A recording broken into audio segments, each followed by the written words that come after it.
Hello everyone, we are from Group 4 English Phonetics and Phonology Class 3. Today we are going to present Chapter 5 Phonetic Transcription. It consists of 6 people.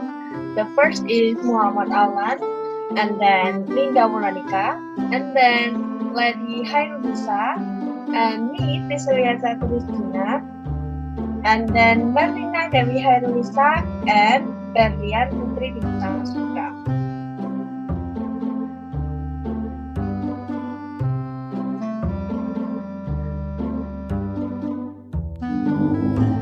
Okay, first of all, let me introduce myself. My name is Lady Khairunnisa Adiyani, and in this good opportunity, I want to tell you about introduction. Okay, people often confuse sound and letter. Indonesians, as the English language learners, for instance, usually assume at the first that the word fish consists of 4 sounds due to the rhythm form of fish consisting of 4 letters F, I, S, and H. Okay, the second is the mix between sound and spelling. So the word fish actually consists of 3 sounds. Okay, next. Okay, this is about EPA. In phonetics, we need symbol to represent the sounds. We call that symbol as phonetic symbol that can represent all speech sounds in all human language. This is the International Phonetic Alphabet or EPA. Next. Okay, so the sound of the word fish is represented by the symbol that are inserted between square brackets F, I, and S. Instead of ordinary spelling, the use of such phonetic transcription is very helpful for various purposes, including teaching pronunciation and reading, because the English writing system does not always give a reliable guide to pronunciation. Okay, now I want to tell you about the transcription of pronunciation is beneficial for. Okay, the first one is it is beneficial for the study of accent or dialectology. The second is the first and second language acquisition. And the third is the language impairment. And the fourth is speech errors. And the last is the conversation analysis. Okay, for the valid analysis, an accurate transcription of a conversation or the recorded data is needed. Slight differences in the pronunciation of words might be overlooked in the most situations. Those slight differences are likely to occur because of the different person or the same person, but the different occasion or context. Okay, now I want to tell you about the transcription can be done. The first is phonetically. The second is phonemically or phonologically, and the third, it can be done orthographically. Next. Okay. In phonetic transcription, the phonetic symbol are used and inserted between square brackets. The phonetic symbols used are the International Phonetic Alphabet or EPA, modified by the International Phonetics Association, which is founded in 1886. Okay, the second is in phonemic or phonological transcription. The phonemic symbols are used and inserted between slash. And the last is the orthographical transcription. The data are transcribed based on writing convention of a particular language. Well, okay. After that, I want to explain about International Phonetic Alphabet, specifically about consonant pulmonic. Okay, basically, pulmonic consonants are consonants that depend upon an aggressive, outward flowing airstream originating in the lungs. Okay, now I'm going to present the consonant according to the place of articulation. Okay, let's start with the bilabial consonant. Pa, apa, ba, abba, ma, amma, pra, abra, va, ava, va, ava. Okay, after that is labiodental consonant. Ma, amma, va, ava, va, ava, va, ava, wa, awa. Okay, let's continue with the dental, alveolar, and postalveolar consonant. Ta, atta, da, ada, ta, atta, da, ada, na, ana, ra, ara, ra, ara. Sa, asa, za, azza, sla, asla, shla, ashla, ra, ara, la, ala. Sa, asha, za, aza. Next is a retroflex consonant. Ta, ata, da, ada, na, ana, ra, ara, sha, asha, za, aza, ra, ara, la, ala. Now come to palatal consonant. Ca, aca, ja, aja, nya, anya, sha, asha, ja, aja, ya, aya, ya, aya. Okay, we continue with the velar consonant. Ka, aka, ga, aga, nga, anga, ha, aha, wa, aga, ra, ara, la, ala. Okay, next come to uvular consonant. Ka, aka, ga, aga, nga, anga, ra, ara, ha, aha, ga, aga. After that is pharyngeal consonant. Ha, aha, ga, aga. And finally is the glottal consonant. A, aa, ha, aha, ha, aha. Okay, that's all my explanation about the International Phonetic Alphabet about consonant pulmonic. Let's talk about the other symbols. To be honest, the epiglot of consonant, I don't really know how to produce them. If you want, you can project on Wikipedia or some other page. I'm prefer to not to pronounce them wrongly. Okay. Hua, ahwa, wa, awa, ga, aga, sha, asha, ja, aja, ha, aha, sa, atsa, pa, akpa. Next, the consonant non-pulmonic. The first is click. Nga, anwa, nya, anya, nga, anya, nga, anga, nya, anya. We continue with the implosive symbols. Ba, abba, da, ada, ga, agra, ga, aga, ba, aga. Next come the adjective.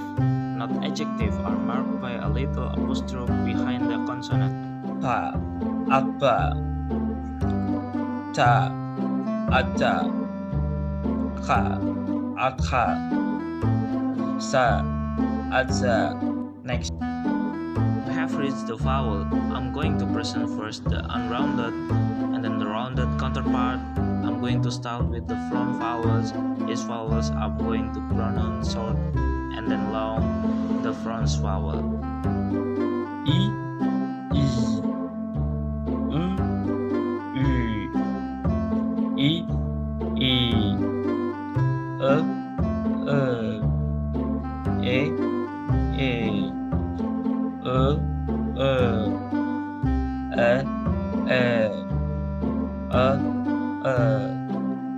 I, I,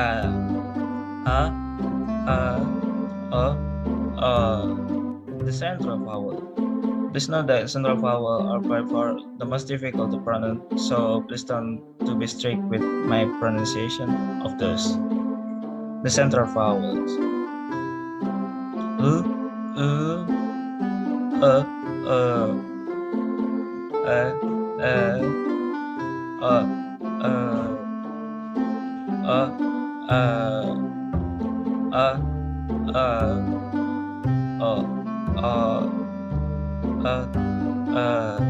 The back vowel, I'm going to first pronounce the rounded version and then the unrounded counterpart because the rounded ones are much more common.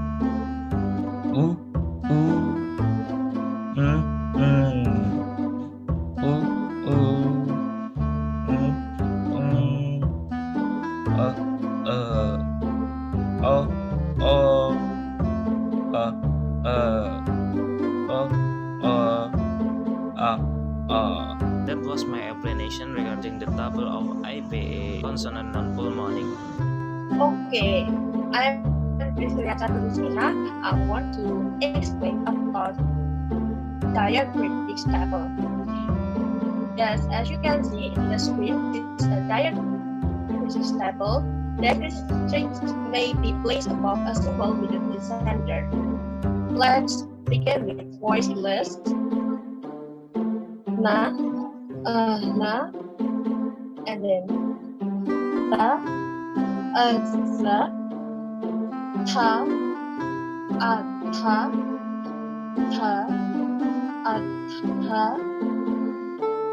and then rhoticity, r, ba,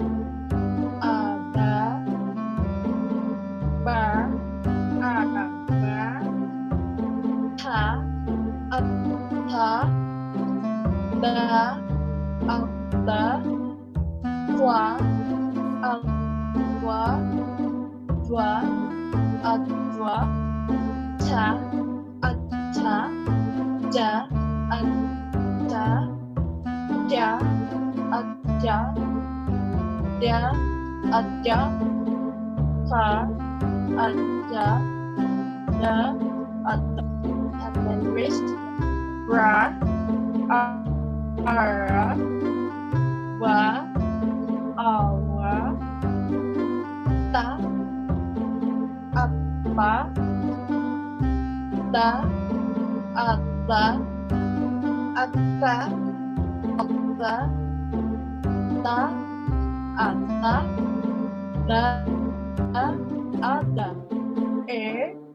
na, adna, la, apla, up, and then Polaris of Khairunnisa, la, la, and then next slide. This is suprasegmentals. There are primary stress, extra secondary stress like phonetization, and then a,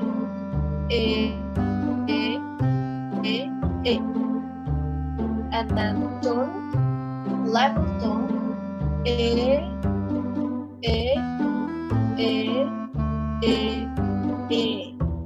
and then Catur, the example,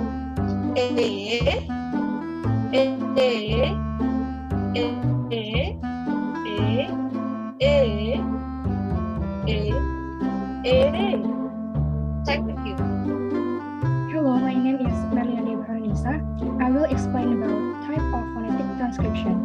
Phonetic transcription is fall into two: narrow transcription and broad transcription. Narrow transcription, the sounds are transcribed in a very detailed way regarding dialectical details and peculiarities of a speaker. And then Narrow transcription, it is include diacritics or additional mark to refine the description of the consonant or the vowels. Narrow transcription has advantage. It can help learners to get exactly the right sound and allow linguists to make detailed analysis of language variation. And then there is disadvantage of narrow transcription. It is rarely representative of all speakers of a language and it involves a large number of symbols that may be unfamiliar to non-specialists. Next, this is the example of narrow transcription. Most American and Australian would realize the th of little as a tap, and then some people in the southern England would realize the th as a glottal stop or the second L as wool or something similar. And then the word little may be transcribed as little, in which is dark or velarized, or little with the final S, which is unvelarized. Next, the second type is broad transcription. Broad transcription is the sound are transcribed without including the details that might be language specific or speaker specific. One particular form of broad transcription is phonetic transcription that disregards all phonic difference and show a representation of phonetic structure as implied by the name. And then broad transcription, there is advantage. It is usually dictionaries use broad transcription to aid language learner looking up pronunciation of word in dictionary. And then usually broad transcription allows statement to make which apply across more diverse language community. Next, this is the example of broad transcription. So the word put in narrow is put or put or put, and then in the broad is put. And then sit. The word sit in narrow is sit or sit or sit, and in the broad is sit. Next, okay, this is the ITA symbol for English consonant. So the first is bilabial. In the oral stop, there is p and b, and then in nasal, there is and then in the labiodental, in the fricative, there is of, and then of, and then in the dental, there is ta and da, and then in alveolar, in the oral stop, there is ch and j, and then in the nasal, there is n.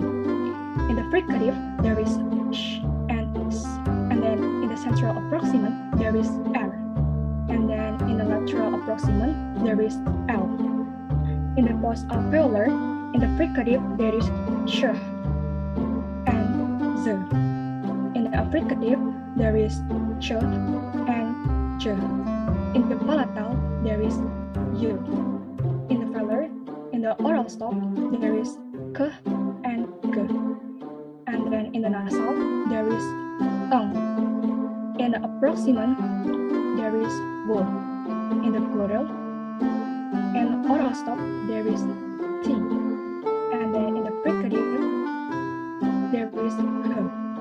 Okay, hey guys, my name is Wulanika, and here I want to explain to you about the alternative symbols of phonetic symbols, IPA symbols for RP vowels and IPA symbols for GA vowels.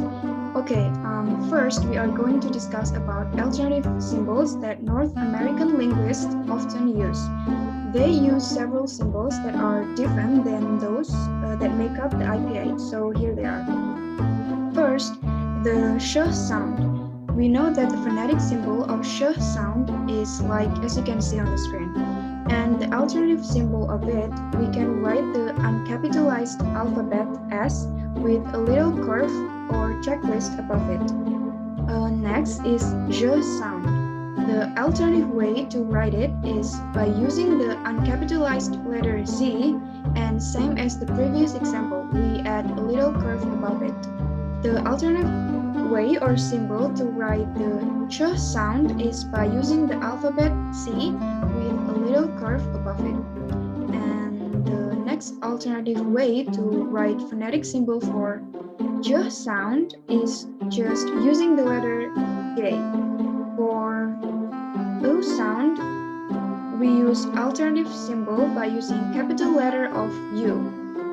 And the last is Y sound. The alternative way to write it is by using the uncapitalized letter Y. Okay, next slide. Now we move on to the next discussion regarding to IPS symbols for RP vowels and GA vowels. For some of you who don't know about RP and GA vowels, RP stands for Received Pronunciation or British Received Pronunciation, whereas GA stands for General American. Here we have some word examples for RP vowels. First example, hit. The E sound is pronounced longer because it has colon after letter I in its phonetic symbol. Next, we have hit. It's also pronounced longer. Next is the U sound for shoe. O sound for boot. The A sound for bay. The O sound for boat. The E sound or schwa sound for the first sound in ago. The S sound in bed. The sound in bird, so it is stressed in English. Next, the A sound for cup. Next, the O sound for so. The E sound for head. The I sound for by. The A sound for hard. And the last is O sound for pot. Next, IPA symbols for GA vowels. So here we categorize the tongue height. There are high, mid, and low. And there are positions of the tongue, front, central, and back. First, the word bit is on the front area of the tongue, and the height of the tongue is high.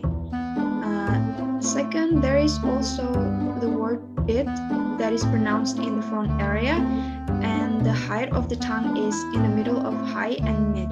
The word bait, it is in the front area of the tongue, and the height is mid. The word bed, the height of the tongue is in the middle of mid and low. The word bed is almost pronounced in the central area of the tongue and using low tongue. Next, the word rosa is using central area of the tongue and is pronounced with mid to low tongue. The word but using central to back area of the tongue and is almost pronounced in low. And the last is the word boot, put, boat, bore, and bump is pronounced rounded in the back area of the tongue, and the height of the tongue is high to low in a row. Okay, that is all from me. The next explanation is regarding some tips in transcribing. They will be explained by my partner, Bebe. The time is yours, Bebe. Okay, thank you, Linda. So we're arriving at the almost end of our presentation. I'm Berlian, Putri, Bintang, Surga, and my student number is 207. I'm going to explain about some tips in transcribing. The first tip is use coherent symbols as the lecturer suggests. Because of the rather large difference in British and American schools and use of pronouncing dictionaries to make sure that the dictionary uses the same set of phonetic symbols. The second tip is make sure you distinguish U from U, schwa from A. And the third is the letter X is usually transcribed as kiss. Example in a word inbox. It's not inbox with X, but it's written in inbox using KS. X does exist in English, but it is rarely used only for foreign words. And the fourth is use K instead of J for the voiceless filler stop and Y rather than Y for the palatal approximant. And there is the last thing about the tips in transcribing. It is pay attention to the unpronounced around in the word. For instance, the post-vocalic R in standard British English is not pronounced. In example, here in British it's not using R, so it is not transcribed unless followed by a vowel. Example, here and now, so it's use R. And the last thing about our presentation is about the summary. So phonetic transcription is made by inserting the international phonetic alphabets between square brackets. For a very detailed explanation concerning the language-specific or speaker-specific, narrow phonetic transcription is used by adding some diacritics. And that's all from the fourth group, our explanation about the phonetic transcription. We are saying thank you and sorry if there are any mistakes in our pronunciations or our explanations. Have a good day and wassalamualaikum warahmatullahi wabarakatuh.